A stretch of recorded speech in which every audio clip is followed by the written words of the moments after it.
আসসালামু আলাইকুম সুপ্রিয় শিক্ষার্থী বন্ধুরা, তোমরা কেমন আছো?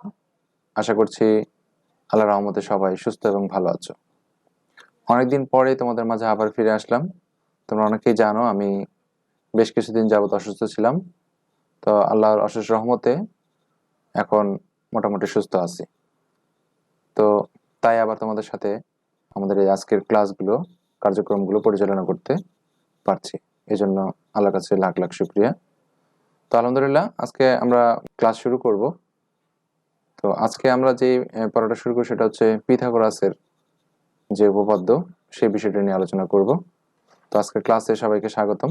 প্রথমে পরিচিতি পর্বটা তোমরা সবাই চেনো আমাকে, মোহাম্মদ আল-আমিন সরকার, প্রফেসর গণিত, মডেল স্কুল অ্যান্ড কলেজের। আমার মোবাইল নাম্বার, ইমেল অ্যাড্রেস দেওয়া আছে, প্রয়োজনে যোগাযোগ করতে পারো। আর পাঠ পরিচিতি হচ্ছে অষ্টম শ্রেণীর বিষয় গণিত, নবম অধ্যায়ে পিথাগোরাসের উপপাদ্য নিয়ে আলোচনা করব ইনশাল্লাহ। তোমাদের সাথে আছে আমি, মোহাম্মদ আল-আমিন সরকার। তো এই যে লোকটাকে তোমরা দেখতে পাচ্ছ, এই লোকটা আসলে কে আমাকে বলতে পারো? এই লোকটাই হচ্ছে পিথাগোরাস। তো এর আরো অনেক ছবি ইয়াতে দেখতে পারবে, ইন্টারনেটে দেখতে পারবে। তো গ্রিক পণ্ডিত পিথাগোরাস। তো এই পিথাগোরাস তার জীবনটা বড়ই বৈচিত্র্যময়। তো আমি তার জীবনের কিছু অংশ আলোচনা করব, আর বিস্তারিত একটা ভিডিও এই পিথাগোরাসের উপরেই পরবর্তীতে দেওয়ার চেষ্টা করব। তো দুই একটা কথা না বললেই নয়, পিথাগোরাস কিন্তু অনেক জ্ঞানী একটা লোক ছিলেন।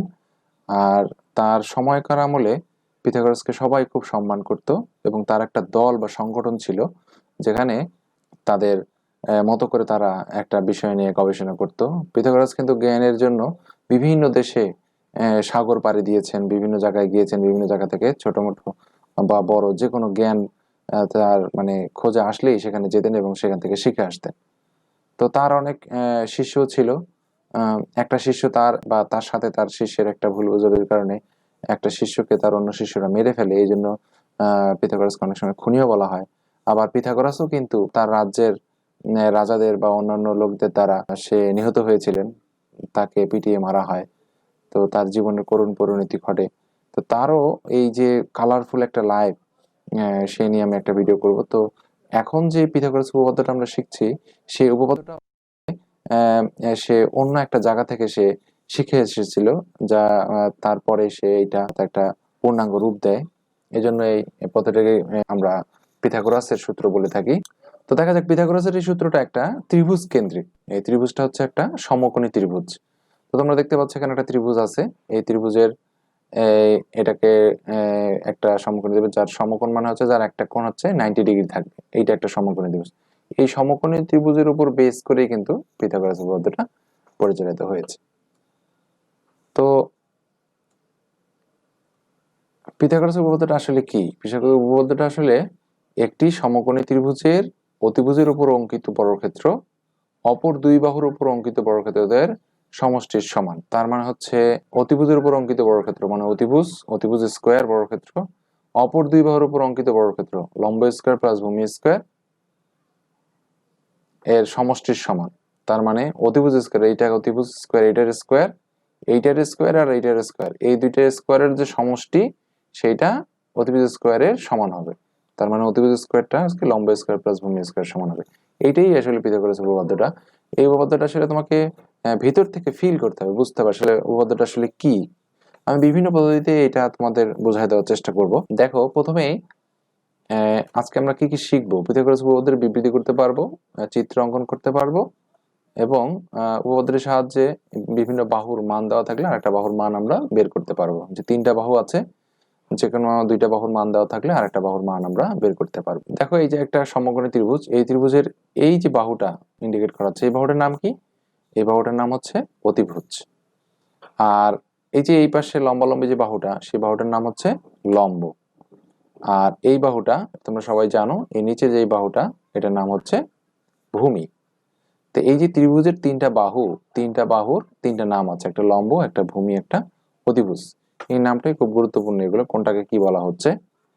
তো এটা যদি তোমরা ঠিক মতো বুঝে থাকো তাহলে পরের স্টেপে যাই আমরা। দেখো, আর এই যে কোণটা, এটা হচ্ছে 90 ডিগ্রি। 90 ডিগ্রি না হলে কিন্তু সমকোণী ত্রিভুজ হবে না, আর সমকোণী ত্রিভুজ না হলে কিন্তু পিথাগোরাসের এই উপপাদ্য এখানে খাটবে না। তো যাই হোক, যদি এই ত্রিভুজের তিনটা ত্রিভুজের মান দেওয়া থাকে 3, 4, 5, তো 3, 4, 5 মানে এটা হলো কিনা সেটা আবার একটু প্রমাণ করে দেখতে হবে যে তিনটা বাহু। তো এটা একটা সমকোণী ত্রিভুজ। দেখো সমকোণের এই যে লাল চিহ্নিত অংশটা হচ্ছে সমকোণী ত্রিভুজ। এই অতিভুজের উপর একটা বর্গ আঁকলাম, সেটা 5 ছিল, 5 + 25।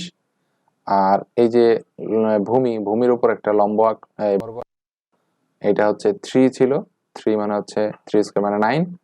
আর এই যে লম্বর উপর একটা বর্গক্ষেত্র আঁকলাম, এটা ছিল 4, 4 মানে হচ্ছে 4 স্কয়ার মানে 16।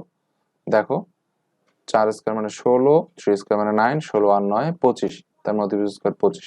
এটা ঠিক আছে। সমকোণী ত্রিভুজের পিথাগোরাসের যে উপপাদ্যটা, এটার শত শত প্রমাণ পৃথিবীতে প্রচলিত আছে। এর মধ্যে একটা প্রমাণ আমরা ক্লাস 8 এর বইতে শিখে থাকি। তো সেটা যে প্রমাণটা করেছিলেন সেটা হচ্ছে আমেরিকান একজন প্রেসিডেন্ট। তো সে ব্যাপারেও আমরা পরবর্তীতে শিখবো। আজকে প্রমাণ শিখবো না, আজকে শুধু পিথাগোরাসের যে বেসিক কিছু বিষয়গুলো সেগুলো শিখবো। তো দেখো এটা একটা প্রমাণ, এটা থেকে তোমরা বুঝতে পারবে যে অতিভুজ স্কয়ার ইকুয়াল টু কিভাবে লম্ব স্কয়ার প্লাস ভূমি স্কয়ার হচ্ছে। খেয়াল করো, যদি এই যে একটা আমাদের সমকোণী ত্রিভুজ মনে করো, এই একটুকু সমকোণী ত্রিভুজ, এর প্রত্যেক বাহুর উপরে আমরা একটা বর্গ এঁকেছি, অতিভুজের উপর বর্গ এঁকেছি, লম্বের উপর বর্গ এঁকেছি, ভূমির উপর একটা বর্গ আছে। বর্গ তো বুঝো চার কোণ একটা বাহু, এর প্রত্যেক বাহুই সমান, এই চারটা বাহু সমান, এই চারটা বাহু সমান, এই চারটা বাহু সমান। তাহলে প্রত্যেক বাহুর উপর আমরা একটা করে বর্গ এঁকে নিলাম। তাহলে এই দুইটা বর্গ সমান এই বর্গটা হবে, এইটাই পিথাগোরাস উপপাদ্য। সেটা একটা প্রমাণ আমি দেখানোর চেষ্টা করেছি। দেখো এইটাকে একটা যদি কালার করে থাকি, নীল কালার, এটা হলুদ কালার, দেখো এইটাকে আমরা কেটে নিব। যদি এটা কেটে নেই, 2 ভাগ করি, তারপরে আবার 2 ভাগ করব, তাহলে 4 ভাগ হয়ে যাবে। করে নিলাম। এইবার চারটা ভাগ আমরা, চারটা পার্ট ওই বড় চতুর্ভুজে আমরা সেট করব। এই পার্টটা এখানে দিলাম, এই পার্টটা এখানে দিয়ে দিলাম, এই অংশটুকু নিচে দিয়ে দিলাম, এই কর্নার অংশটুকু এখানে দিয়ে দিলাম।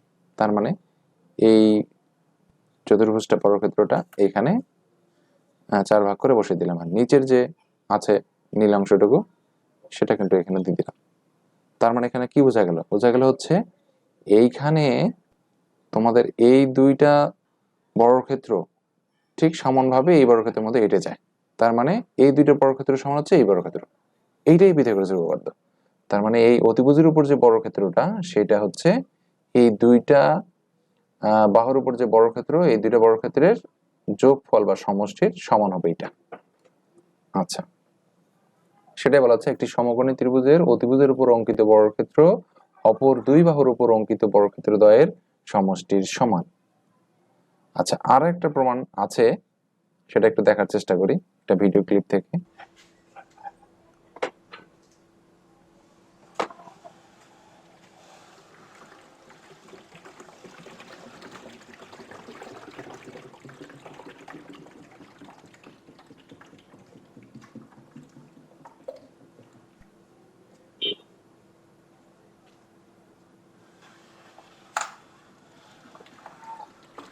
দেখো এখানে কি ঘটছে, ওপরের যে